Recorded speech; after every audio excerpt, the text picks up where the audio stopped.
오늘 엘리바스는 욥의 죄악을 구체적으로 다시 한번 언급한 후에 회개하기를 촉구하고 있습니다. 그러면서 그가 오늘 회개한다면 고난에서 너는 벗어날 수 있다라고 얘기를 하는 것이지요. 그러면서 우선 엘리바스는 욥에게 먼저 하나님과 화목하라고 이야기하고 있습니다. 하나님과 다투지 말고 하나님과 화목하라는 것입니다. 하나님께 너의 주장을 일방적으로 이야기하지 말고 너는 하나님의 그 말씀에 겸손하게 회개하라는 거예요.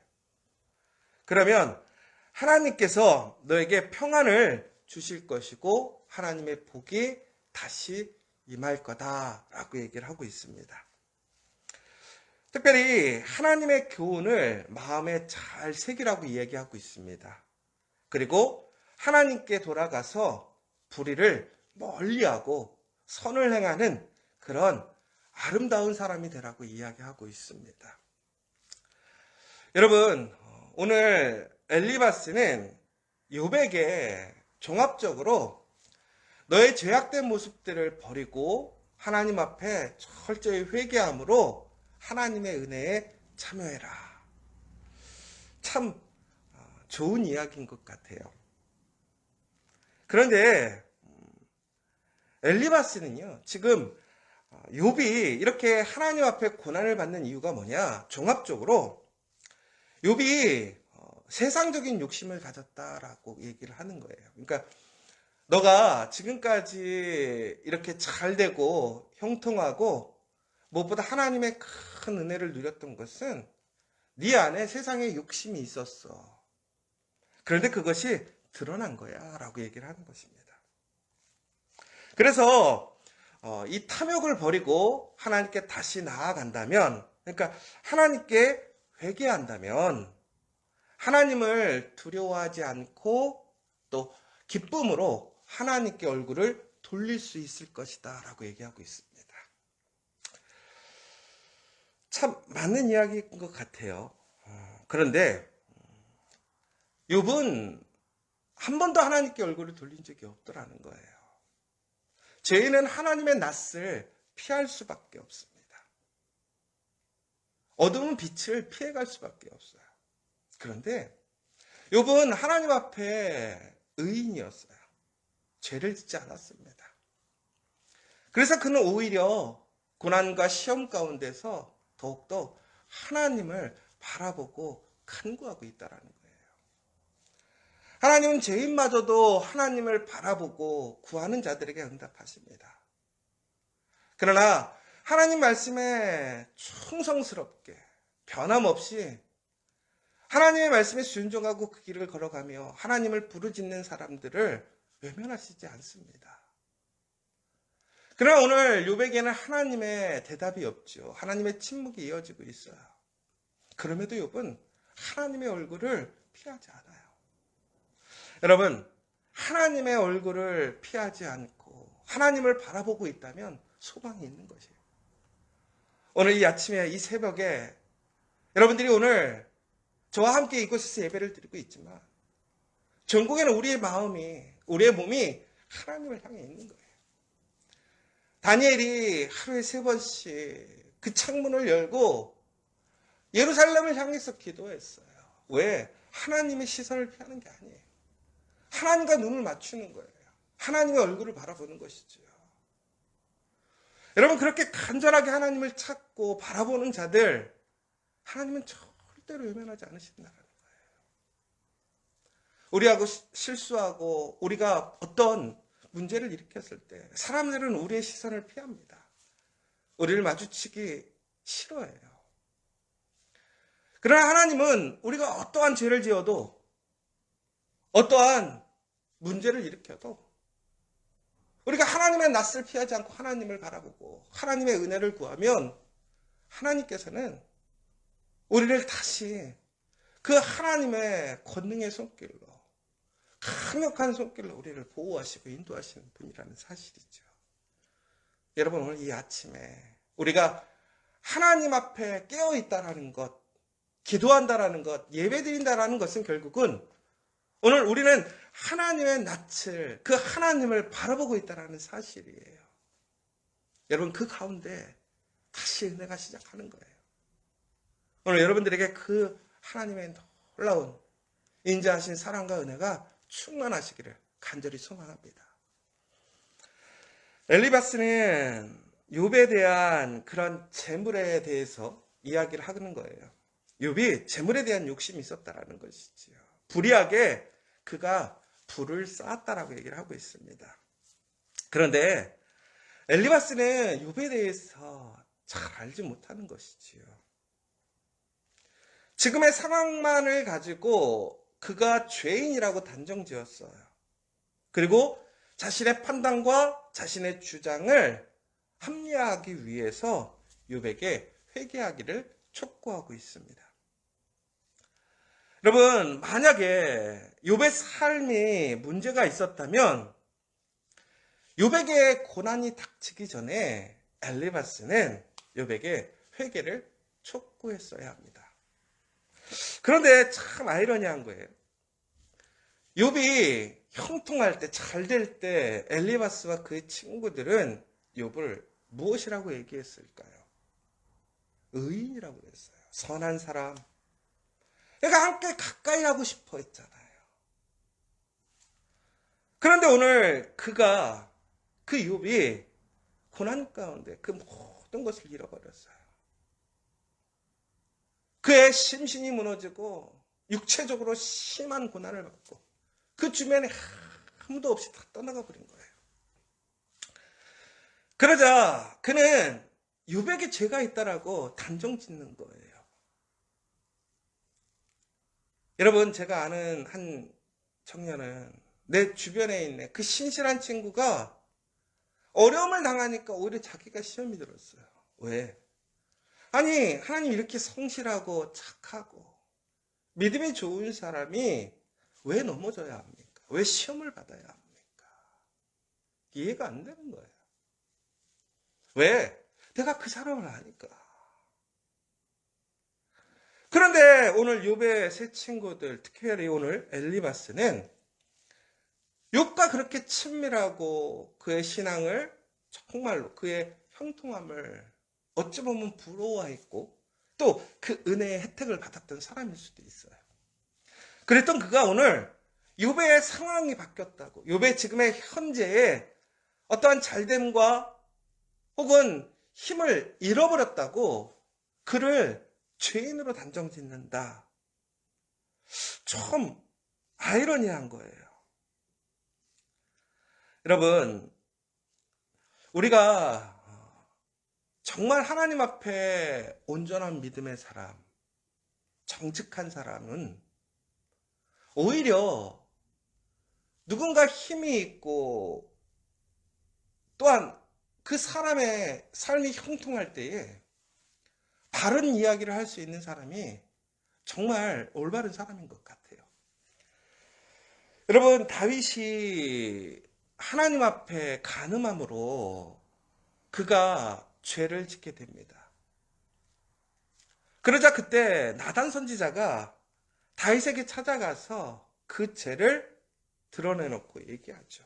그것은 죄라고 얘기를 하는 거예요.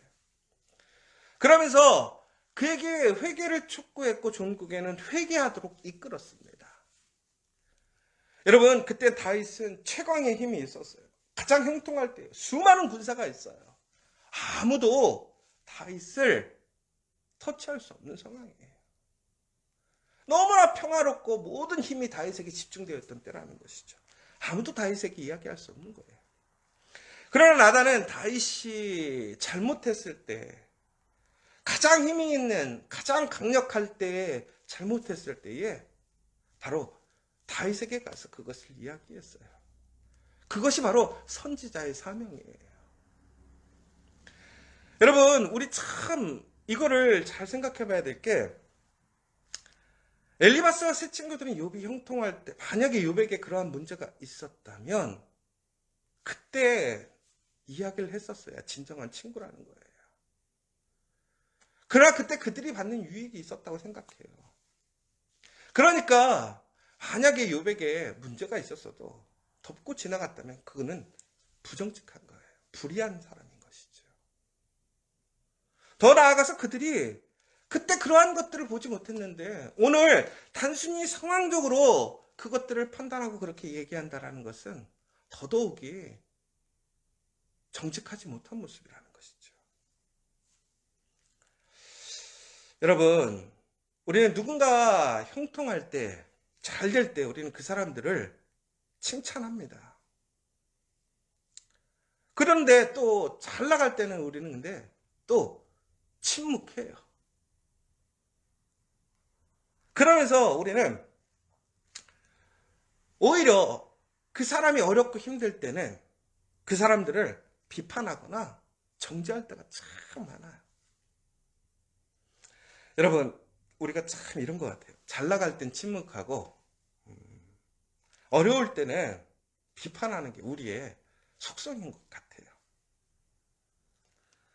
그런데 여러분, 진정한 그리스도인은요, 형통할 때 같이 기뻐하고 힘들 때 위로하고 같이 울어주는 것이라는 것이죠. 새 친구들은 진정한 친구들이 아니었어요.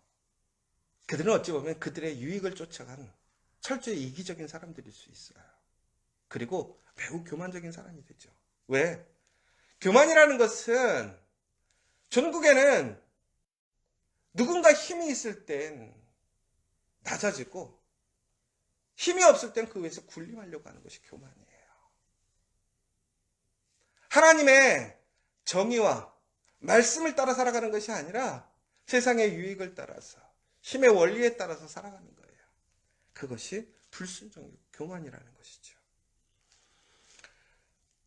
욥의 세 친구들은 아마 욥의 물질에만 관심이 있었던 것 같아요. 그러니까 그들이 욥을 판단했을 때 물질이 있으면 복이 있는 것이고 물질이 없으면 그들은 복이 없다라고 생각했던 거예요. 여러분, 우리가 그러나 믿음의 삶을 살아갈 때에 하나님의 말씀을 지켜 행할 때에 우리에게 여러 가지의 복과 은혜가 있어요. 그러나 물질의 복을 누리는 사람도 있고 물질의 복을 누리지 못하는 사람들도 있어요. 건강함을 누리는 사람도 있고 건강하지 못함을 누리는 사람도 있죠. 그러나 그것으로 인해서 우리는 하나님의 복 안에 있다고 생각하지 않아요. 복이라는 것이 무엇입니까? 하나님이 나와 함께 하시는 것 아닙니까? 전국엔 그래서 우리가 어떠한 상황과 현장에서도 우리는 하나님을 통해 극생명력으로 살아가는 거예요. 우리가 살아가는 것이 천국으로 변화되게 하는 것이고 천국의 삶을 살아가는 거예요. 그러나 천국이라는 것은 물질이나 힘이나 어떤 세상적인 가치를 통해서 주어지는 것이 아니에요. 그렇게 제한적이지 않아요. 천국은 확장되어지는 거예요. 넓어지는 거예요. 제한받지 않는 거예요. 그런데 욥의 세 친구들의 관심은 세상의 기준인 것이죠. 그러니까 세상적으로 판단할 수밖에 없어요. 욥은 그래서 더욱더 하나님을 간구하고 찾는 거예요. 억울해하는 거예요. 그 세 친구들의 그러한 판단을 답답해하는 것이죠. 사람이 정말 가지고 있는 것이 뭐냐? 그의 부가 뭐냐? 그가 형통할 때 가지고 있는 것이 그의 재산이 아니래요. 부가 아니래요. 그가 모든 것을 잃어버렸을 때 그때 그에게 남겨져 있는 것이 그의 재산이고 그의 부라고 합니다. 여러분, 우리가 세상에서 모든 것을 다 잃어버리고 정말 우리의 삶이 고난 가운데 있을 때 우리는 가난한 사람이냐? 그렇지 않죠. 왜? 우리에게는 하나님이 남아있으니까. 하나님이 있다면 우리는 결코 가난한 사람이 아니에요. 우리는 절대로 실패한 사람이 아니고 약한 사람이 아니라는 거예요. 그러나 하나님이 없다면 그 사람은 실패한 사람이고 가장 가난한 사람이에요. 하나님과 함께하고 있다면 그는 의인이지만 하나님을 떠나 있다면 그는 죄인인 거예요. 그러나 오늘 욥의 세 친구들은 그렇지 않아요. 오히려 자신들의 교만으로 어찌 보면 욥을 질투했을 수도 있어요. 시기했을 수도 있어요. 유익이 올 때는 침묵하는 거예요. 유익이 없어지니까 그들은 지금까지 그들이 하고 싶었던 얘기, 시기와 질투에 대한 이야기들을 쏟아넣는 거예요. 우리가 그런 모습이 있지 않습니까? 남이 잘 되고 형통할 때는 배 아프고 안 입고 온데도 그 사람이 가진 것 때문에 그냥 우리 침묵할 때가 얼마나 많은지 몰라요. 여러분, 우리가 왜 그 사람을 좋아합니까? 우리는 어떠한 세상적인 가치나 유익 때문에 사람을 선별해서 선택하고 좋아해서는 안 돼요. 그 사람 자체가 하나님께서 우리에게 허락하신 존귀한 사람이라는 것을 알아야 돼요. 더 나아가서는 그 사람이 우리에게 은혜가 되고 축복이 된다는 사실을 우리는 잊지 않아야 한다는 사실이에요. 사랑하는 여러분, 교만한 사람은요, 힘 있는 사람 앞에서는 낮아지고요, 힘 없는 사람 앞에서는 높아지려고 합니다. 힘 있는 사람에게는 순종적이고 힘 없는 사람에게는 군림하려고 합니다. 우리는 어떤 사람입니까? 우리 커피와 교회 성도들은 정말 하나님 앞에 겸손한 사람들이 되었으면 좋겠어요. 믿음으로 그 한 사람의 가치를 인정하고 한 사람을 존귀 여기는 사람들이 되었으면 좋겠어요. 세상의 모든 것을 잃어버려도 우리 믿음의 사람들은 그 자리를 지킴으로 우리가 하나님께 받았고 하나님이 함께 하심으로 우리가 다시 이겨내고 회복되었던 것들을 증거할 수 있는 진정한 믿음의 공동체가 되었으면 좋겠어요. 오늘 우리가 외롭지 않은 이유가 뭔지 아세요? 우리가 감사하고 마음에 든든한 이유가 뭔지 아세요? 바로 우리 믿음의 동역자들, 여러분들이 있기 때문에 그래요. 여러분, 오늘 우리에게 그 믿음의 동역자들, 우리 교인들, 우리 성도들, 우리 지체들이 있음을 감사하시기 바랍니다. 또한 우리는 그 사람들이 되기를 원합니다. 그렇다면 우리 안에는 신실한 하나님의 더 큰 풍성한 은혜가 있을 줄 믿습니다.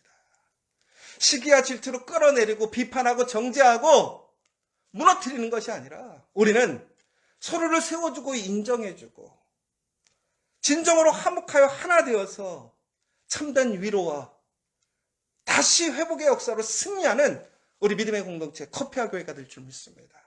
여러분 되실 줄 믿습니다. 우리 오늘 이 시간 진심으로 겸손한 마음으로 남을 나보다 낮게 여기고 참된 위로자 되는 우리 믿음의 성도님 되시기를 간절히 소망합니다.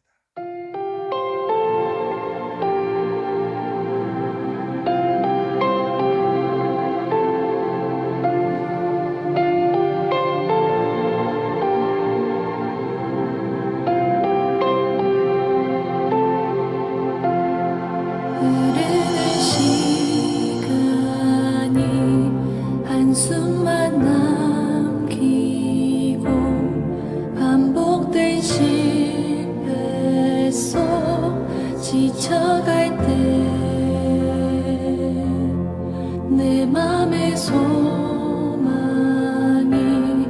눈물 조각 될 때 내 곁에 다가와 부르시네. 주님의 시선 나를 비추시고 상처난 내 맘 만지시네. 말씀하시고 회복해 하시네. 주의 사랑이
주시네